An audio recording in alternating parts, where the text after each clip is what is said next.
Hello viewers, আসসালামু আলাইকুম। সবাই কেমন আছেন? আশা করি ভালো আছেন। কি রান্না করছি বলুন তো? খুবই মজাদার ও লোভনীয় একটি খাবার রান্না করেছি, সেটি হচ্ছে হাঁসের মাংস ভুনা। আর এই হাঁসের মাংস বিশেষ করে শীতকালে খেতে ভীষণ ভালো লাগে, কারণ এই শীতকালে হাঁসের মধ্যে প্রচুর পরিমাণে তেল থাকে, যেন এটা খেতে ভীষণ মজা হয়। তো কীভাবে রান্না করছি সেটা আপনার সাথে শেয়ার করছি।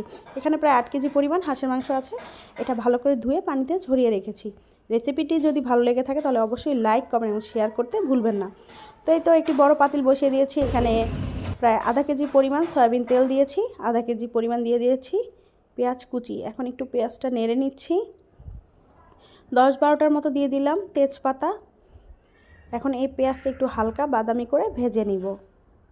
এই তো দেখুন পেঁয়াজটা হালকা বাদামি করে ভাজা হয়ে গেছে। এখন এখানে বাটা মশলাগুলো দিয়ে দিচ্ছি। এখানে আমি আদা বাটা দিয়েছি 2 কাপ পরিমাণ,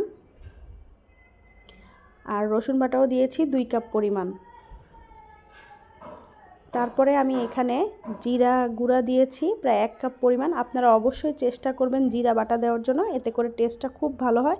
আসলে সময়ের স্বল্পতার কারণে আমি এখানে জিরা বাটাটা দিতে পারিনি, আপনারা অবশ্যই দিয়ে নেবেন।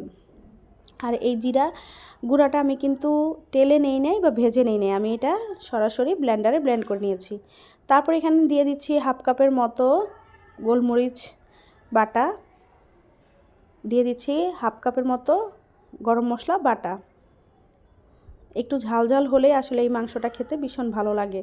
তো তারপরে এখানে আমি গরম মশলা বলতে এলাচ, দারচিনি, জয়ফল, জাতির লং, মৌরি, রাঁধুনি, বড় এলাচ এটা বেটে দিয়ে দিয়েছি। তারপর স্বাদ মতো লবণ দিয়েছি। এখন এখানে 1/2 কাপ পরিমাণ হলুদের গুঁড়া দিয়েছি, 1/2 কাপ পরিমাণ মরিচের গুঁড়া দিয়েছি। আপনারা যে যেরকম ঝাল খেতে পছন্দ করেন বাড়িয়ে বা কমিয়ে দিবেন। ধনিয়ার গুঁড়া দিয়ে দিয়েছি 1/2 কাপ পরিমাণ।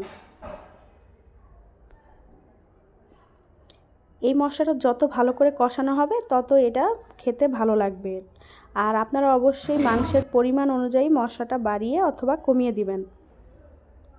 এখন এই মশলাটা আমি ভালো করে কষিয়ে নেব। ঢাকনা দিয়ে ঢেকে দিচ্ছি প্রায় 20 মিনিটের জন্য। 20 মিনিট পর দেখুন মশলাটা খুব ভালো করে কষানো হয়ে গেছে, উপরে তেলটা ভেসে গেছে।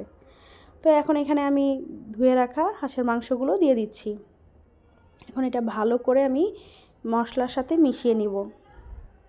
খুবই ভালো করে মিশিয়ে নিতে হবে। এই তো মশলার সাথে মিশানো হয়ে গেছে।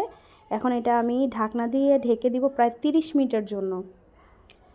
প্রায় 30 মিনিট পর দেখুন হাঁসের মাংসর থেকে কি সুন্দর কষানো হচ্ছে, আর এর থেকে প্রচুর পরিমাণে পানি বের হয়ে এসেছে।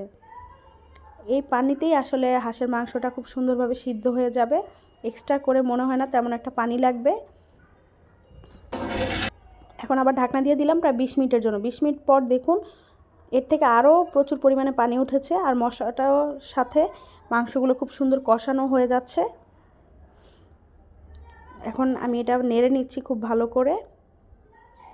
এখন এটা আবার ঢাকনা দিয়ে প্রায় 15 মিনিটের জন্য ঢাকনা দিয়ে ঢেকে দিব। 15 মিনিট পর দেখুন আমার হাঁসের ফাইনাল লুক। খুব সুন্দরভাবে রান্না হয়ে গেছে হাঁসের মাংস। আপনারা এটা অবশ্যই বাসায় ট্রাই করবেন, আর কেমন হয়েছে আমাকে জানাবেন।